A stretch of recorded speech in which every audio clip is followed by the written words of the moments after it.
You are watching Delhi News. देखिए, हम SIR के खिलाफ कभी नहीं थे। हमने क्या किया, आप एसआईआर करिए, लेकिन एसआईआर की जो प्रतिक्रिया थी, जिस तरह से उन्होंने जो डॉक्यूमेंटों का डिमांड किया था बिहार के अंदर, उस पर हमारी आपत्ति थी। तो उसको लेकर हमारे पार्टी अध्यक्ष असद ओवैसी साहब, बिहार के अध्यक्ष अख्तर इमान साहब और तमाम हमारे लोग गए थे इलेक्शन कमिश्नर से। 1-1.5 घंटा उनसे मीटिंग की, उनको समझाया कि ये जो डॉक्यूमेंट आप मांग रहे हो, इस हिसाब से तो काफी लोगों के नाम कट जाएंगे। काफी जो हकदार वोटर है, जिनको संविधान ने मौलिक अधिकार दिया है वोट डालने का, उनका नाम हट जाएगा उससे, क्योंकि वो डॉक्यूमेंट ही इस तरह के मांगे थे। उन्होंने आधार कार्ड को उन्होंने एक्सक्लूड कर दिया था। उसके बाद में मैटर आया सुप्रीम कोर्ट ने, तो सुप्रीम कोर्ट ने तो आधार कार्ड को इंक्लूड किया है, क्योंकि हमारा यही बोलना था कि आधार कार्ड की बुनियाद पर पासपोर्ट बन सकता है, तो उसको इसमें क्यों नहीं यूज किया जा सकता। अब एसआईआर ये कर रहे, लेकिन मेरा ये मानना है कि एसआईआर जो है वो एनआरसी का ही हिस्सा है। अभी आसाम को क्यों आपने एक्सक्लूड कर दिया इसके अंदर, जबकि आसाम में आपने एनआरसी किया, उसमें जो तकरीबन 19 लाख के करीब लोगों के नाम चले गए, सिर्फ उसमें 7 लाख मुसलमान है, बाकी तो नॉन मुस्लिम थे। तो आपने 1600 करोड़ रुपया खर्चा कर दिया पूरी एक्सरसाइज के अंदर, और बाद में वहां पर ड्रॉप कर दिया। तो ये दर्शाता है ना कि आप संविधान का कहीं ना कहीं गला घोटता हुआ हमको नजर आ रहा है।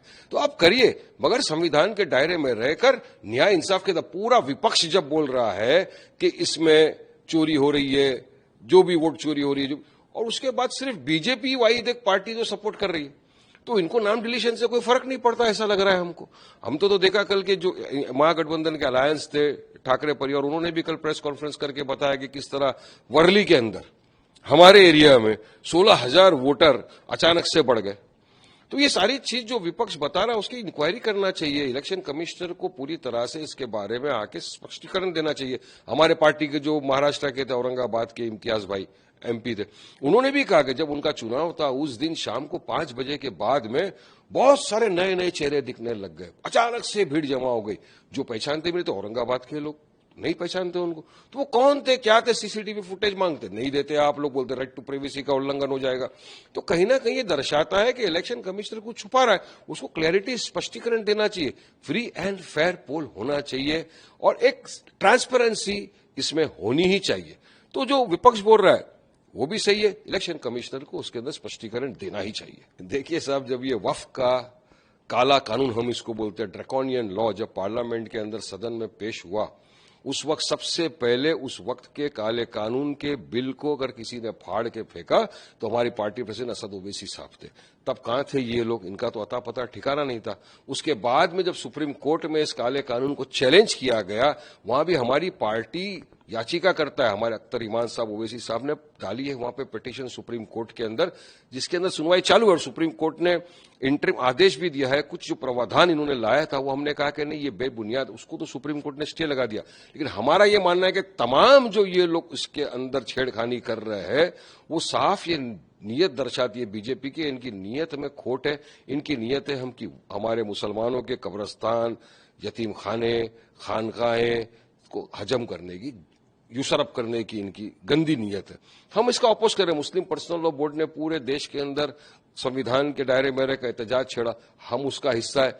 ये लोग कहां हैं बताइए मेरे को। तो इनका क्या पॉलिसी है मालूम है? चुनाव के पहले मुसलमान को हेलीकॉप्टर में बिठाएंगे, दाढ़ी टोपी वाले को, चुनाव के बाद उसको उठा के लात मार के बाहर फेंक देंगे।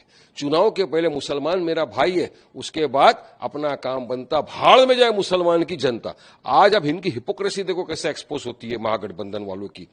2% वाला मल्ला सानी उप मुख्यमंत्री बन सकता है, उसको अनाउंस कर दिया। 14% वाला यादव मुख्यमंत्री बन सकता है, अनाउंस कर दिया। 19% वाला मुसलमान क्यों नहीं बन सकता उप मुख्यमंत्री?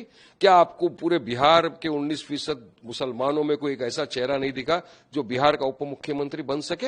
ये नहीं बनाएंगे उसको। इनको लगता है कि मुसलमान के वोट हमारे बाप की जागीर है, वो कहां जाएगा।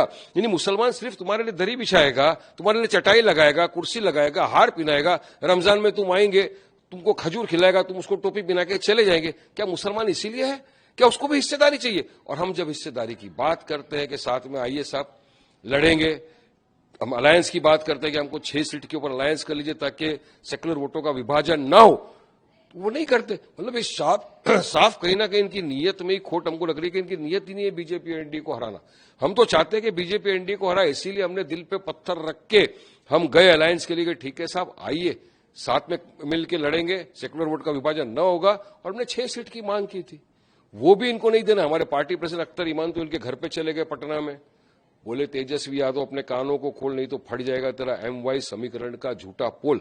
अब यही खुल रहा है इनका, जिसकी जितनी संख्या भारी उसकी इतनी हिस्सेदारी, MY समीकरण। क्या हुआ, सब चला गया खड्डे में। संख्या के हिसाब से आप देखने जाओ कितने मुसलमानों को आपने टिकट दे दिया। अरे बीजेपी से तो उम्मीद नहीं है ना, बीजेपी तो ना कभी किसी मुसलमान को टिकट देगी ना कभी मंत्री बनाएगी, क्योंकि आजादी से लेकर अब तक पहली बार ऐसा हुआ है कि कैबिनेट में कोई मुसलमान मंत्री नहीं है, मुख्तार अब्बास नकवी के बाद। तो ये तो खाली सबका साथ सबका विकास सबका विश्वास बीजेपी का तो एक जुमला ही रह गया है। जेडीयू ने तो और प्रमोशन कर दिया, पिछली मर्तबा 11 मुसलमानों को दिया था, इस मर्तबा तो 4 के अंदर ही ठंडे हो गए। तो ये सब पूरा देश देख रहा है, और इनसे जिनसे उम्मीद थी, इनको तो बस लगता है कि मुसलमान कहां जाएगा कहां भागेगा, वो तो हमको ही वोट देगा, उसका वोट तो हमारी जागीर है ना, हम चुनाव के पहले लॉलीपॉप दे देंगे, चुनाव के बाद नहीं। मुसलमान समझदार है बिहार का, वो समझता है कि किसके साथ जाना चाहिए, कौन मेरे साथ कांधे से कांधा मिलाकर खड़ा रहेगा, कौन मेरे लिए हक इंसाफ न्याय की बात करेगा। इसलिए वो एक विकल्प देख रहा है, और उसको विकल्प के तौर पे दिख रहा है मजलिस इत्तेहादुल मुस्लिमीन। तो आएगा हमारे साथ इंशाल्लाह, हमको यकीन है कि पहले से ज्यादा हमको अच्छी कामयाबी मिलेगी।